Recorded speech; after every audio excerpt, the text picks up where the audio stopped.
Assalamualaikum warahmatullahi wabarakatuh.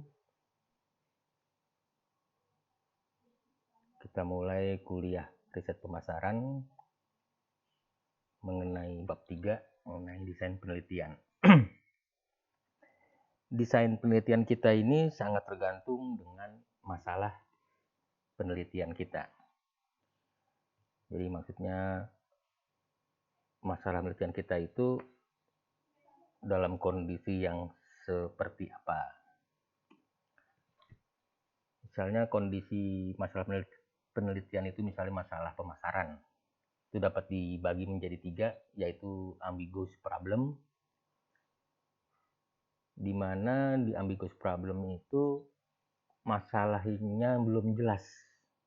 Jadi benar-benar belum jelas. Jadi belum ada teori atau model yang kuat mengenai masalah yang kita sedang teliti. Yang kedua adalah mengenai somewhat defined problems, yaitu sebagian sudah terdefinisi mengenai masalah yang sedang kita teliti itu. Yang ketiga tingkatannya adalah kondisi di mana masalahnya sudah sangat jelas. Sekarang kita masuk ke ambiguous problem. Di ambiguous problem itu masalahnya masih belum jelas. Kalaupun ada tahu, kita hanya tahu sedikit aja. Jadi belum ada model yang kuat atau teori yang kuat mengenai masalah yang kita sedang teliti itu. Misalnya contoh seperti saat sekarang mengenai COVID-19. Jadi saat ini mengenai virus corona itu masih sangat sedikit diketahuinya, sehingga kita belum tahu bagaimana cara yang efektif untuk melakukan pencegahan dan mengobati. Sehingga tindakan-tindakan yang dilakukan sekarang itu belum berdasarkan teori-teori atau praktek-praktek yang kita anggap baik. Jadi seperti sekarang ini aja.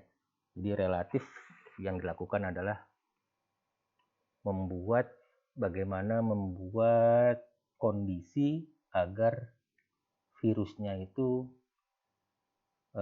jangan mudah menularkan ke orang lain. Karena itu hampir di semua negara mengambil tindakan physical distancing atau social distancing. Sementara virus maupun obatnya belum jelas. Jadi untuk hal seperti ini, peneliti COVID itu mencari-cari, masih mereka-reka, melakukan percobaan-percobaan sehingga nanti pelan-pelan insya Allah ditemukan bagaimana cara mengatasinya. Yang kedua, kondisi kedua itu somewhat defined problem. Di somewhat defined problem ini masalahnya sudah diketahui. Variabel-variabelnya pun sudah diketahui. Jadi misalnya jika perusahaan akan mengekspor produknya ke satu negara, maka diperlukan informasi mengenai ukuran pasar di negara itu, pertumbuhan ekonomi negara itu, sistem politik dan hukum dari negara itu. Sehingga kita bisa berupaya mencoba menetapkan strategi apa yang kira-kira cocok. Tapi mengenai berapa besar pengaruh dari masing-masing variabel tersebut harus kita teliti lebih lanjut lagi. Sebagian besar dari yang saya baca dari apa yang akan diteliti oleh mahasiswa itu pada kondisi ini, yaitu kondisi somewhat defined problem. Yang ketiga atau yang terakhir adalah kondisi di mana clearly defined problem, yaitu persoalannya udah sangat jelas.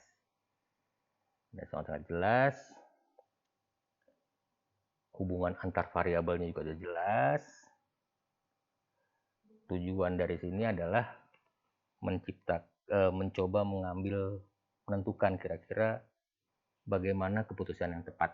Misalnya contohnya, perusahaan udah tahu bahwa kalau harga diturunkan atau dinaikkan, maka akan berdampak kepada permintaan terhadap produknya. Karena kalau harganya turun, makin banyak orang yang mampu membeli. Atau harga jadi dinaikkan, maka makin sedikit orang yang mampu membeli. Jika perusahaan ingin menetapkan berapa harganya, itu yang diteliti.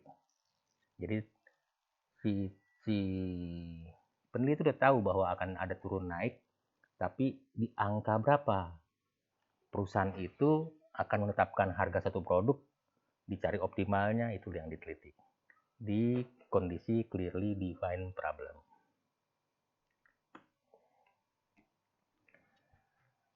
Dari situ kita akan membuat desain penelitian.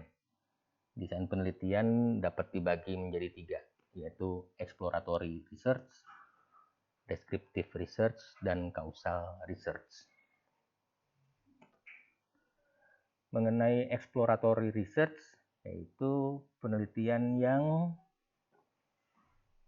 mereka harus mengeksplor kondisi-kondisi, masalah-masalah secara seksama. Penelitian bisa dilakukan dengan depth interview. Selain depth interview juga dapat dilakukan focus group discussion, projective techniques, observational studies.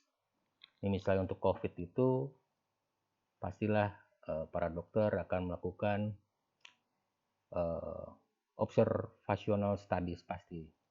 Mereka akan melakukan percobaan, kemudian mungkin mereka akan melakukan depth interview terhadap pakar-pakar, misalnya pakar mikrobiologi, pakar virus, dan segala macam.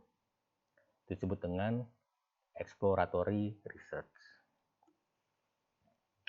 Tujuan dari exploratory research adalah mencoba, jadi seperti tadi ya,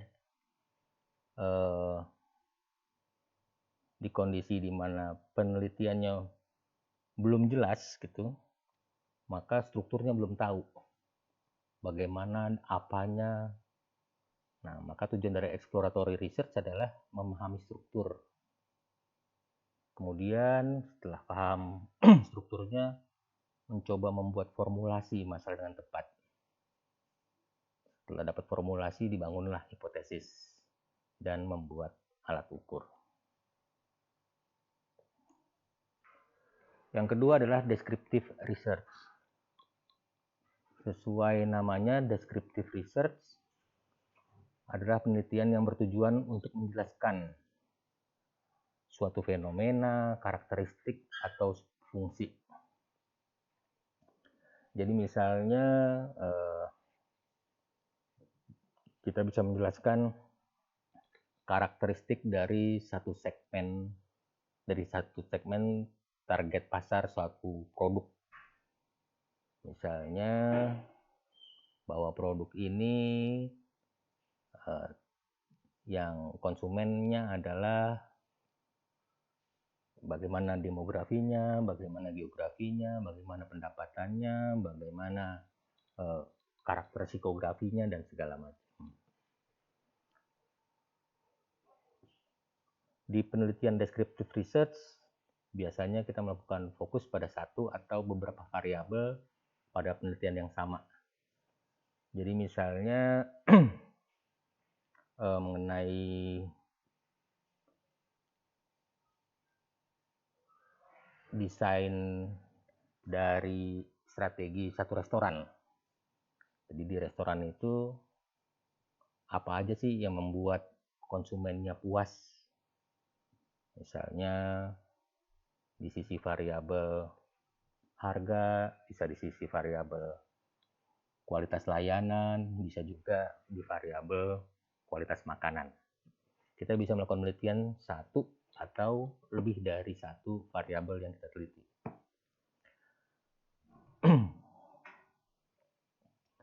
Untuk itu maka kita harus melakukan pengukuran Biasanya hal-hal ini dilakukan secara kuantitatif. Jika exploratory lebih ke arah kualitatif, banyakkan kualitatif. Descriptive research biasanya menggunakan pendekatan kuantitatif. Dan biasanya dengan metode survei sehingga diperlukan kuesioner. Tujuan dari descriptive research misalnya mengetahui konsumen tadi, perilaku konsumen, karakteristik konsumen, dan segala macam. Mengetahui kompetitor, mengetahui strategi dari pesaing. Kemudian juga dapat mengetahui performance perusahaan, misalnya tadi tingkat kepuasan konsumen. Kalau causal research itu adalah hubungan sebab akibat. Di causal research itu biasanya kita udah tahu bahwa variabel A akan mempengaruhi variabel B. Dan nanti kita akan kita cari titik optimalnya berapa di titik berapa sehingga harapan yang kita inginkan misalnya jumlah laba didapat. Jadi misalnya tadi harga, semakin besar harga maka semakin besar laba per produknya. Tapi jumlah orang yang belinya semakin dikit. Kalau diturunkan maka jumlah laba per produknya, itu profit margin per produk, itu makin kecil. Tapi jumlah yang beli makin banyak. Nah, di titik mana yang paling menguntungkan di situ? Di causal research ini biasanya laba yang didapat dari penetapan harga itu biasanya penetapan harga dan juga jumlah pembelian. Biasanya kita mengukur mengenai hubungan sebab akibat gitu ya artinya ya. Jadi jika harga dinaikkan, maka jumlah pembeli turun. Jika harga diturunkan, maka jumlah pembeli naik. Yang akan dicoba dilihat adalah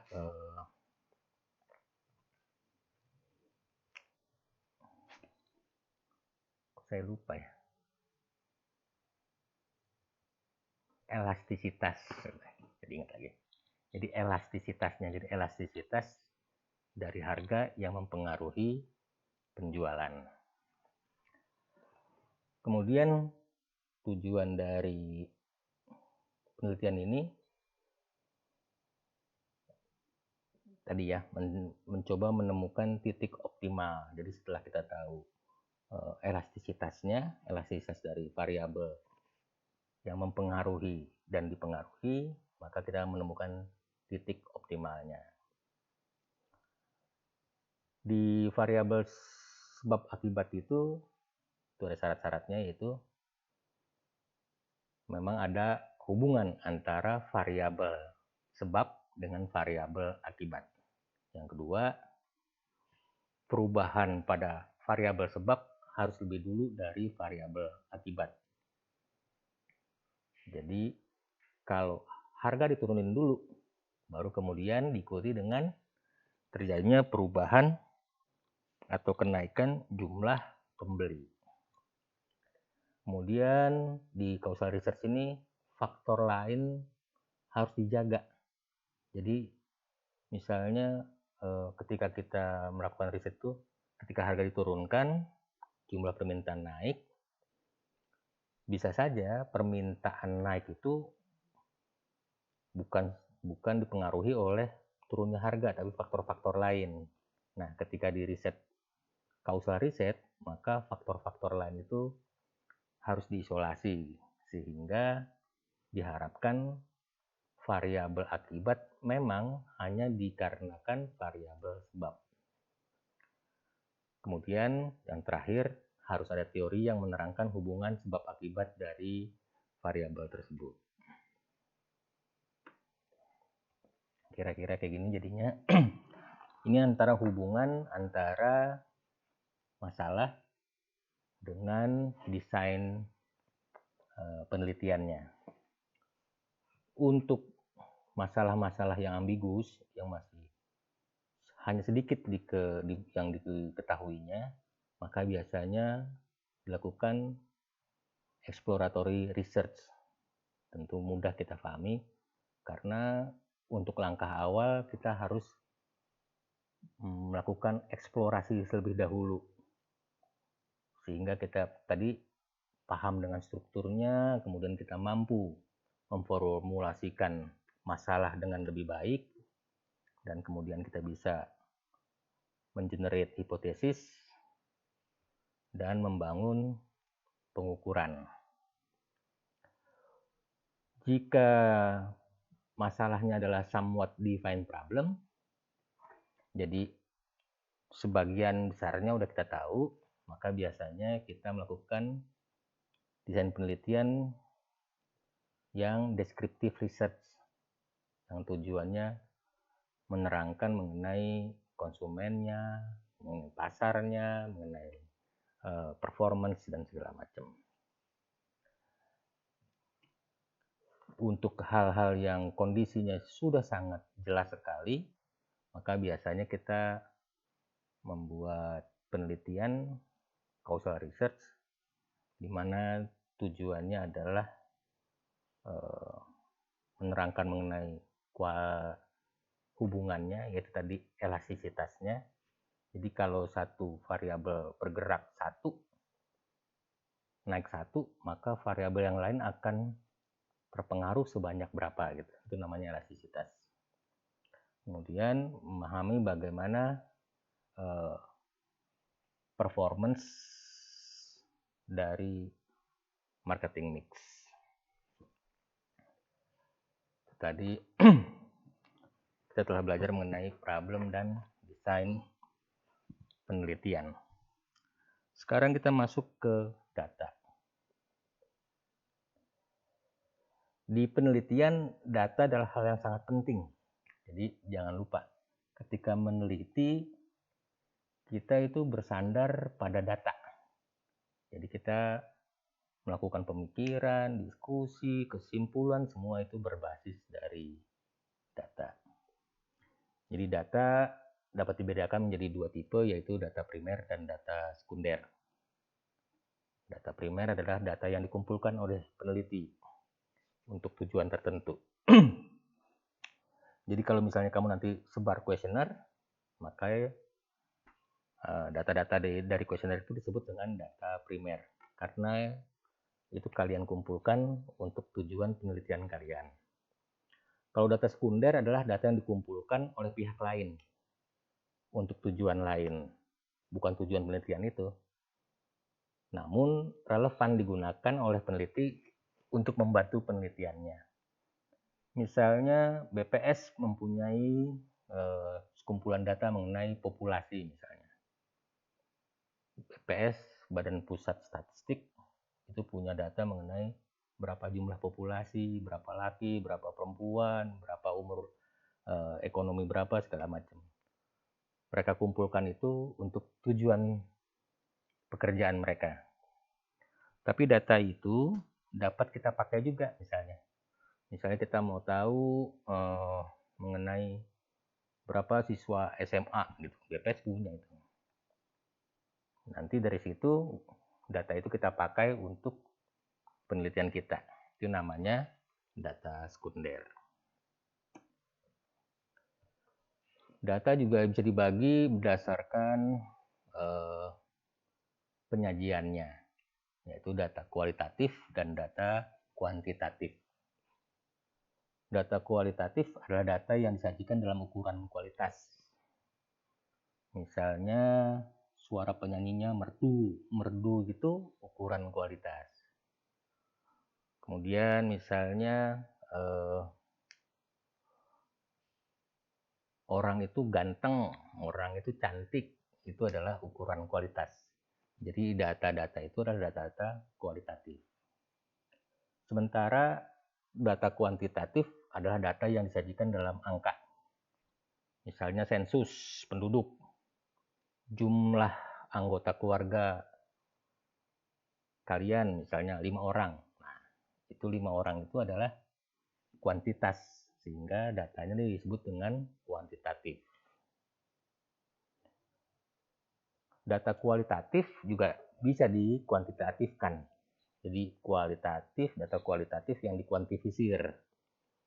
Misalnya skala Likert untuk skala sikap. Misalnya mengenai apakah menurut kalian penyanyi ini suaranya merdu. Jika sangat setuju, tulis 1. Jika setuju, 2. Cukup setuju, 3. Jadi yang tadinya kualitas dirubah menjadi kuantitas. Ketika sudah dirubah jadi kuantitas, maka penelitiannya menjadi kuantitatif. Ketika kita melakukan pengukuran, kita harus tahu di mana kita akan ukur. Itu disebut dengan unit analisis. Unit analisis adalah unit di mana variabel itu diukur. Yang baik adalah kita akan mengukur di tingkat yang terkecil, sehingga kita mendapatkan lebih banyak detail. Sementara jika kita mau angkat ke tingkat yang lebih besar, gampang aja. Jadi kita tinggal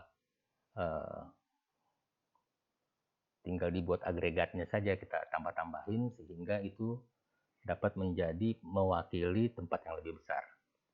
Misal sensus itu dimulai di unit terkecil, yaitu keluarga, berdasarkan kakak, kartu keluarga. Jadi walaupun yang diukur adalah Indonesia atau Jakarta gitu, tapi yang diukur bukan Jakartanya, dan diukur unit analisisnya adalah keluarga-keluarga. Jadi ditanyanya adalah berapa jumlah keluarga si A, berapa jumlah keluarga si B. Jadi unit analisisnya adalah keluarga. Misalnya juga di sini, misalnya kita mau tahu berapa sih penjualan mobil baru di Jakarta pada bulan April. Kita bisa ukur itu per dealer. Jadi kita datangin ke dealer-dealer, kita tanya, dealer A bulan April jual berapa mobil baru, dealer B gitu. Jadi unit analisis penjualan mobil itu ada di dealer. Untuk skala Likert, pengukurannya, unit analisisnya adalah persepsi dari subjek penelitian. Jadi misalnya apakah mie ayam enak, restoran A jual mie ayam, kita mau tahu apakah mie ayamnya enak. Yang kita ukur unit analisisnya bukan mie ayamnya, yang kita ukur adalah persepsi dari konsumen mie ayamnya, gitu ya. Jadi yang kita ukur adalah persepsi dari subjeknya, subjek penelitiannya. Subjek di sini adalah konsumen. Oke, sekarang kita masuk objek dan subjek penelitian. Objek penelitian itu adalah isu, problem, atau masalah yang dibahas, dikaji, diteliti dalam riset. Jadi misalnya tadi kalau restoran mie ayam, apakah mie ayamnya enak? Itu objek penelitiannya adalah mie ayam di restoran itu. Subjek penelitiannya ketika ditanya enak, enaknya kan tidak nempel di mie ayamnya, tapi enak itu nempelnya di persepsi konsumennya. Nah, jadi konsumen adalah subjek penelitian di situ. Jadi subjek penelitian adalah tempat di mana variabel penelitian melekat. Jadi kalau kita tanya apakah mie ayamnya enak, itu kita tidak tanya ke penjualnya, bukan, atau ke mie ayamnya, bukan, tapi kita tanya ke konsumennya. Jadi subjek penelitian adalah konsumennya. Kalau di sini misalnya penelitian mengenai hubungan antara kualitas makanan restoran Abuba dengan kepuasan. Jadi yang dijadikan objek adalah kualitas makanan di restoran Abuba. Subjeknya adalah orang yang pernah makan di restoran Abuba. Jangan juga subjeknya orang yang belum pernah makan di restoran Abuba. Nanti dia tidak tepat dijadikan subjek karena dia tidak bisa, kita salah mengukur kalau begitu. Kemudian unit analisisnya adalah persepsi orang yang pernah makan di restoran Abuba. Oke. Sekarang kita masuk ke variabel dependen dan variabel independen. Variabel dependen adalah variabel yang dipengaruhi. Variabel independen adalah variabel yang mempengaruhi. Misalnya di sini kita punya 3 variabel. Ada variabel lama belajar, kemudian variabel keseriusan belajar, ada variabel nilai ujian. Maka dengan mudah kita tahu bahwa variabel lama belajar dan variabel keseriusan belajar itu akan mempengaruhi nilai ujian. Karena itu, lama belajar dan keseriusan belajar adalah variabel independen, sementara nilai ujian adalah variabel dependen.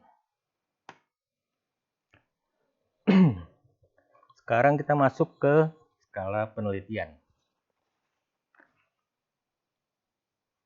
Skala pengukuran. Skala pengukuran ada skala nominal.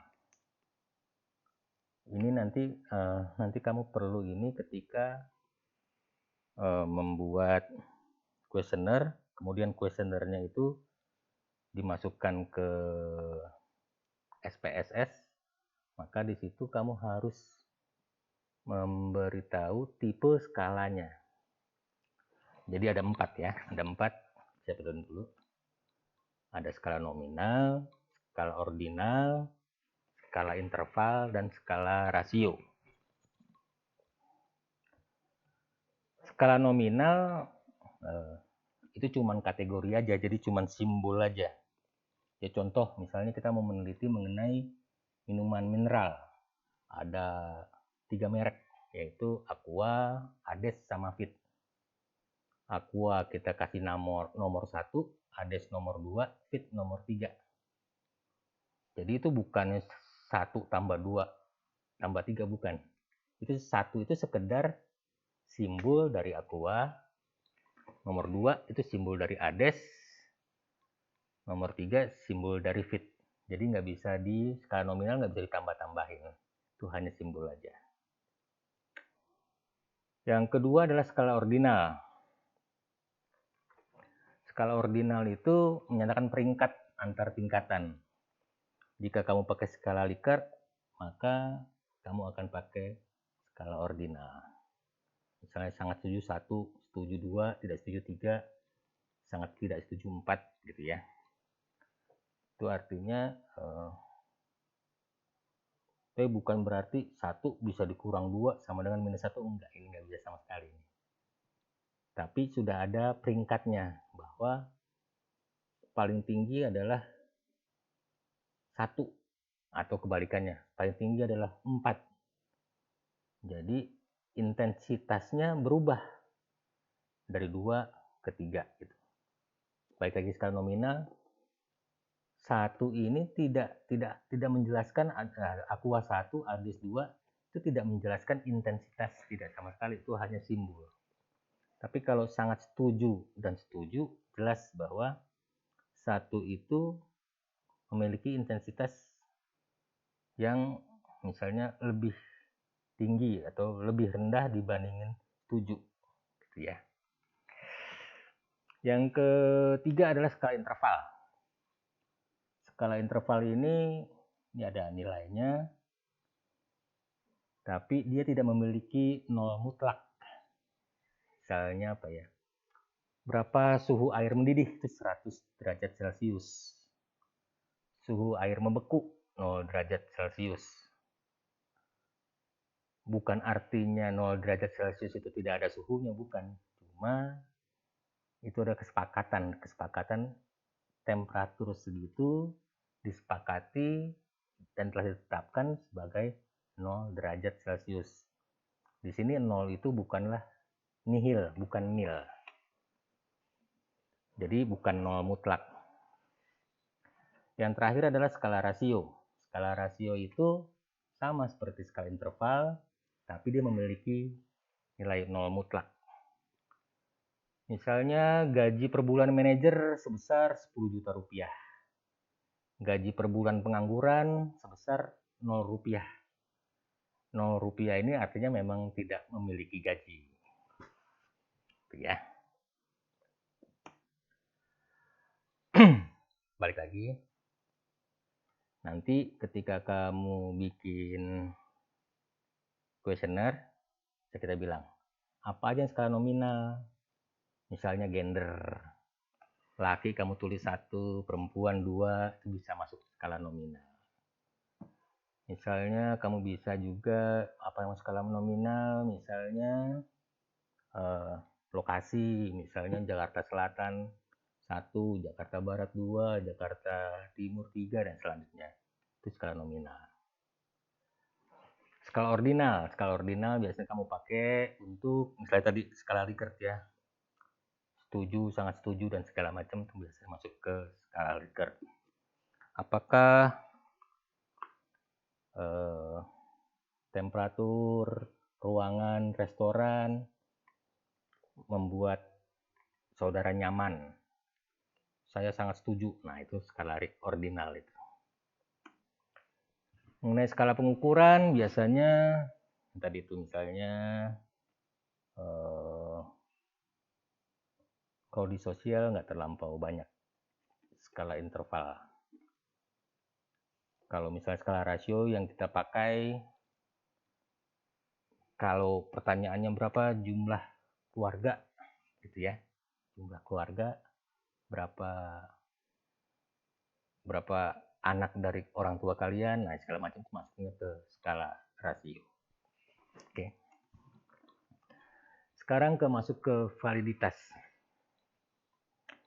Seperti tadi di awal, data adalah hal terpenting dalam penelitian karena itu adalah basis kita memikirkan, basis kita membuat hipotesis, basis kita menguji, basis kita untuk mengambil kesimpulan. Data yang baik itu jika dia adalah valid dan reliable. Jadi sekarang kita bahas dulu mengenai validitas dan reliabilitas. Yang pertama mengenai validitas. Apa itu validitas?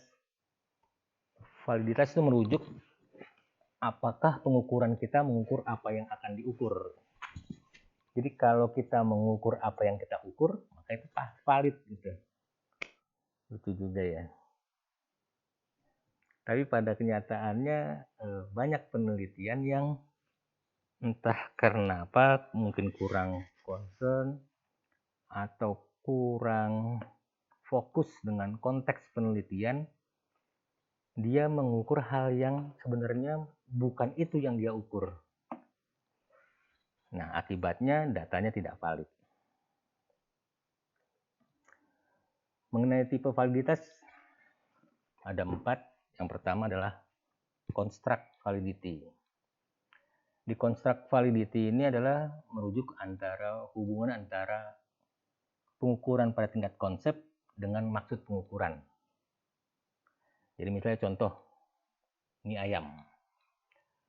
Saat kita mengukur variabel kualitas mie ayam, itu secara konstruk nggak mungkin kita tanya apakah mie ayamnya enak kualitasnya. Kualitasnya gimana mie ayamnya? Itu jadi sulit.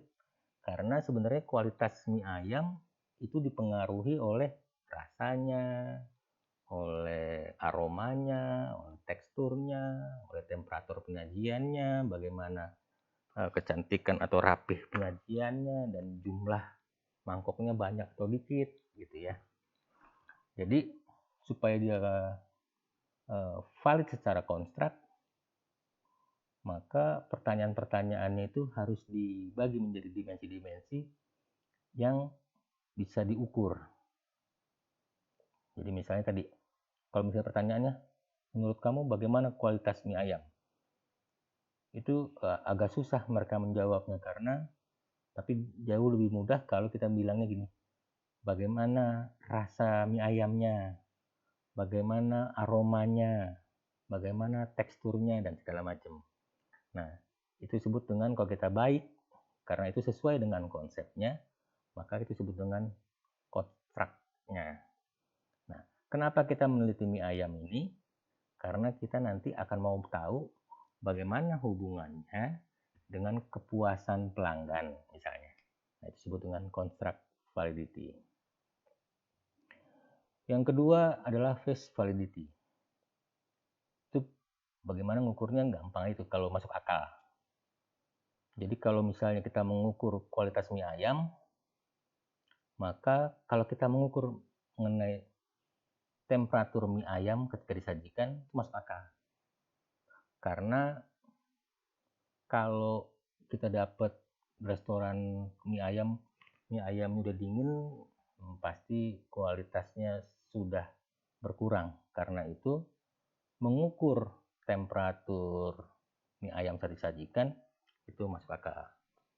Jadi kita sebenarnya dengan logika juga bisa lihat bahwa apakah pengukurannya valid atau tidak. Itu disebut dengan face validity. Yang ketiga adalah content validity. Di sini masuk ke bagaimana cara bertanyanya kita.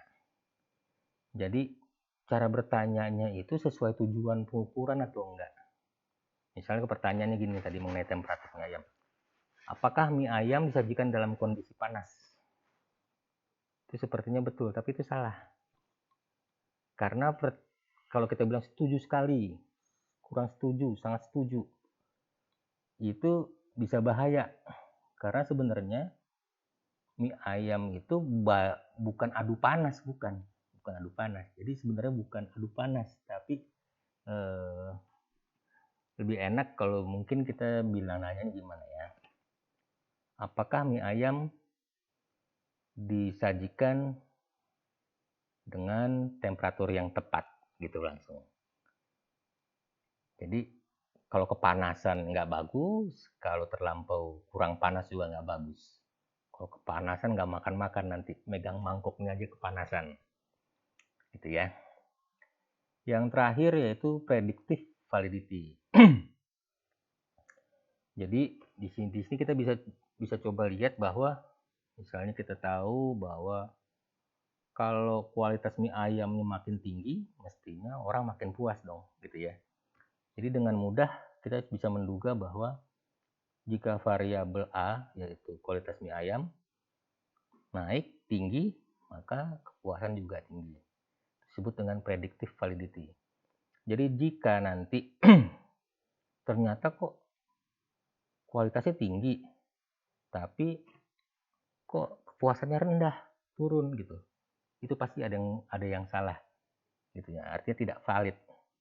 Itu berdasarkan apa? Dengan cara predictive validity. Oke. Sekarang kita masuk ke reliabilitas. Reliabilitas atau keandalan adalah konsistensi dari serangkaian pengukuran atau serangkaian alat ukur. Jadi kalau reliable itu handal.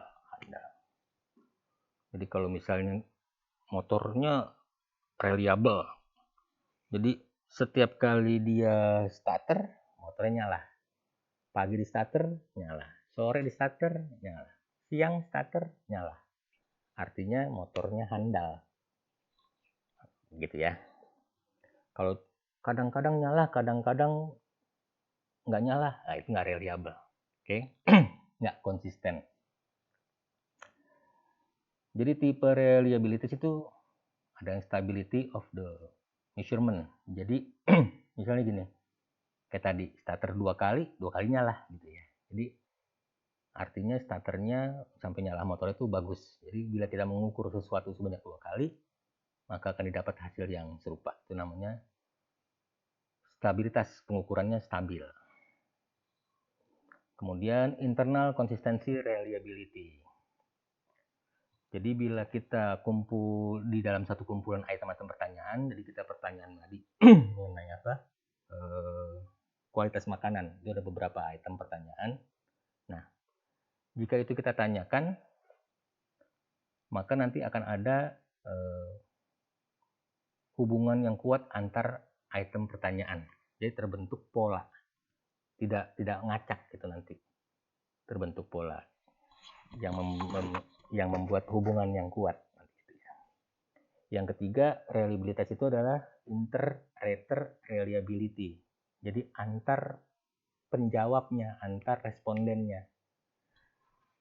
Jadi reliable di antar responden. Jadi walaupun respondennya berbeda, walaupun bukan sama jawabannya, tapi nanti akan ada pola yang mempunyai hubungan yang kuat antar orang yang berbeda. Nah, kondisi-kondisi ini yang nanti di statistik dihitung misalnya dengan menggunakan SPSS. Dengan SPSS yang dari situ nanti kelihatan pola-pola ini apakah pengukuran kita valid dan reliable.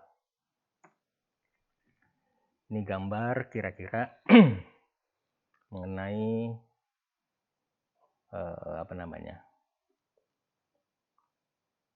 yang mana yang valid dan reliable. Jadi kalau valid itu, sini kita lihat ya. Valid dan reliable itu kalau kita nembak tepat terus dan semuanya tepat artinya di tempat yang sama namanya reliable. Tepat itu namanya valid. Oke. Kalau gambar ini nggak tepat tapi di situ-situ juga namanya reliable tapi nggak valid. Kalau ini ngacak-ngacak nggak tepat, nggak konsisten, namanya nggak reliable dan nggak valid. Tapi kalau valid nggak reliable biasanya nggak mungkin. Kalau valid biasanya pasti nanti akan reliable. Oke, terima kasih dulu. Sekian dulu. Untuk selanjutnya nanti akan insya Allah saya buatkan